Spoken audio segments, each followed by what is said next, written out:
dans ma vie, je suis arrivé à rentrer dans des usines et dans des firmes que, quelque part, à lambda n'aurait jamais fait. Et donc ici, en ce moment, on est occupé de construire le data center de Google Europe, qui se construit à Mons. C'est un data center qui est immense, qui a été offert par le Premier ministre belge, qui est Young Global Leader. Il a été offert à l'entreprise Google pour 1 € symbolique. Et on est occupé donc de construire 12 bâtiments. Chaque bâtiment, c'est plus ou moins la grandeur d'un terrain de football sur 2 étages, avec 20 à 30 000 mètres cubes de béton pour les fondations et pour faire le bâtiment, des milliers de tonnes de ferraille. Et ce qui s'y passe, c'est qu'on va y mettre des serveurs dedans, des serveurs informatiques. Et donc on parle de traçage du numérique, de vos téléphones et de tout ce qu'on va faire pour vous tracer. Même votre frigo, hein. Vous achetez un nouveau frigo, vous pensez qu'il n'y a rien dedans, il y a une plaquette électronique maintenant. Et donc, c'est combien de fois vous ouvrez votre frigo par jour, mais vraiment dans le pet frigo que vous achetez. Hein. Et donc, ces bâtiments, ici, on en a construit 5, et ils se sont rendus, il faut les refroidir, parce que ça produit énormément de chaleur, donc il faut les refroidir. Donc, ils pompent l'eau qui est dans le canal qui est juste à côté. Et le canal a baissé de 50 cm. Donc les bateaux ne savent plus passer à pleine charge, mais ils doivent construire 12 bâtiments.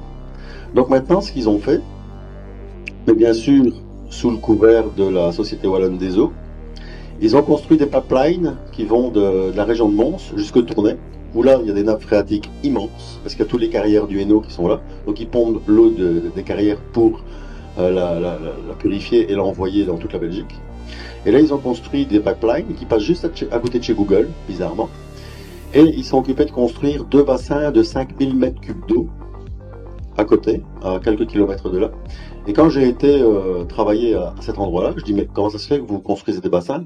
Ah, c'est parce qu'il va y avoir des pénuries d'eau du côté de Tournai, donc on va envoyer de l'eau là-bas. Je dis, vous foutez de ma gueule. Je dis, c'est à cet endroit-là qu'il y a le plus d'eau en Belgique. S'il manque de l'eau, ce sera ici, c'est plutôt dans l'autre sens. Ah oui, enfin oui, c'est ça. Mais je dis, pourquoi le pipeline, il passe à côté de chez Google et on a mis un T qui rentre dans chez Google? Ce serait pas plutôt pour refroidir les serveurs? Et là, ils étaient fort embêtés. Et donc, ils vont se servir de l'eau potable pour refroidir les serveurs de chez Google. Au niveau énergétique, Google va consommer l'équivalent d'une centrale nucléaire. Ici, comme il manque vraiment d'eau, ils vont construire d'autres data centers en Belgique, à Farciennes, ils ont déjà acheté les terrains.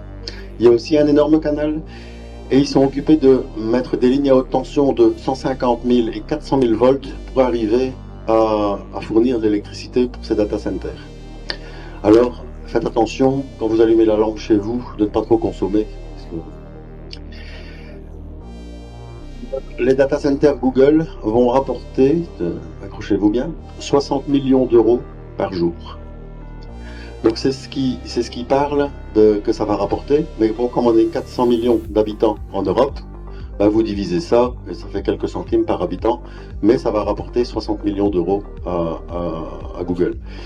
Là-bas, il y a plus ou moins 2000 ouvriers qui y travaillent pour construire ça.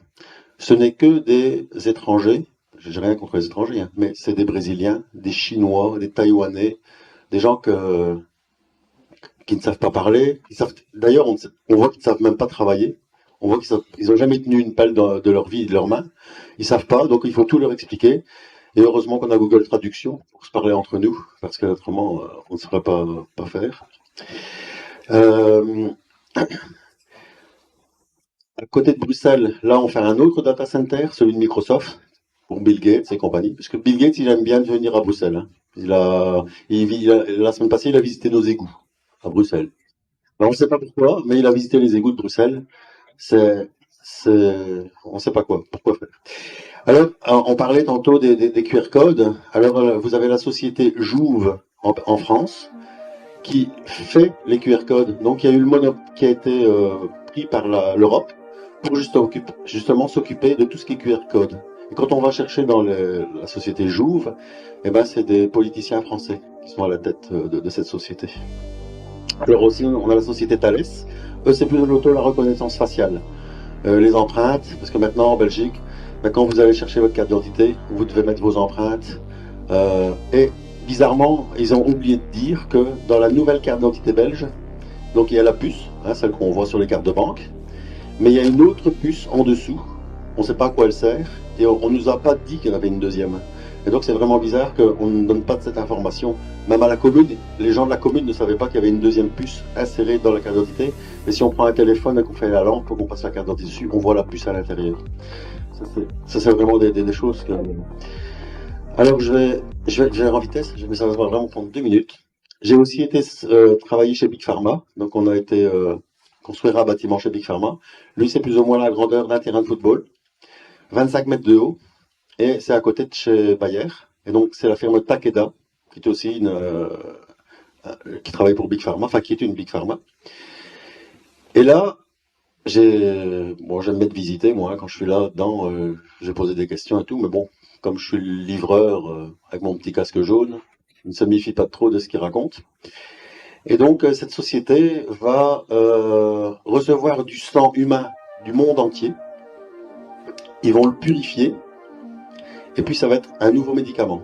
Et je dis, ouais, mais pourquoi faire? Ben, ils disent, on s'est rendu compte que ces derniers mois, il y a de moins en moins de gens qui ont des plaquettes et qui ont des défenses immunitaires. Donc on va prendre du sang du monde entier, on va le purifier et on va mettre des plaquettes et du sang, des globules blancs dans le sang, et comme ça les gens ils pourront s'injecter. Oui, mais je dis, mais pourquoi prendre du sang du monde entier? Ben, il dit, il faut vraiment beaucoup, beaucoup de sang.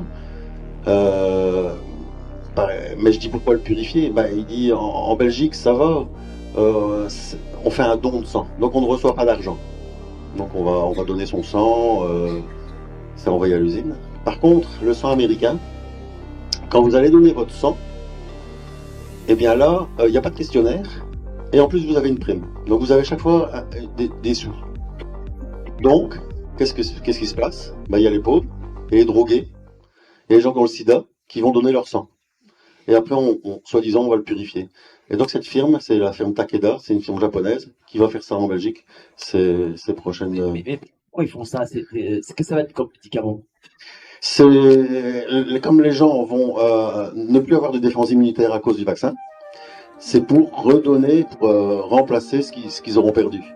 Alors, j'ai expliqué ça dans une conférence qui s'est tenue en Belgique, une conférence animée par Artemus, qui fait aussi des conférences comme ici. Et donc j'ai expliqué ça. Mais c'était en construction, hein. Et puis il y a un monsieur qui est venu me voir après la conférence et il me dit, ma maman, elle s'est fait injecter et maintenant elle a ce protocole. Et donc elle va chercher du sang à la pharmacie qu'elle s'injecte. Donc c'est déjà en route, quoi. C'est pas des fake news, c'est déjà vraiment en action. Euh, ce qui est de la transition écologique, qu'on parle, qu'elle soit par le numérique, qu'elle passe par le numérique. Donc, je fabrique aussi des éoliennes. Enfin, j'ai collé du béton pour les éoliennes. Une éolienne, c'est entre 500 et 800 mètres cubes de béton. C'est plus ou moins 50 à 100 tonnes de ferraille. Et beaucoup d'éoliennes ne sont pas raccordées. Donc, vous les voyez tourner, mais elles ne sont pas raccordées au réseau. Donc, elles tournent pour rien.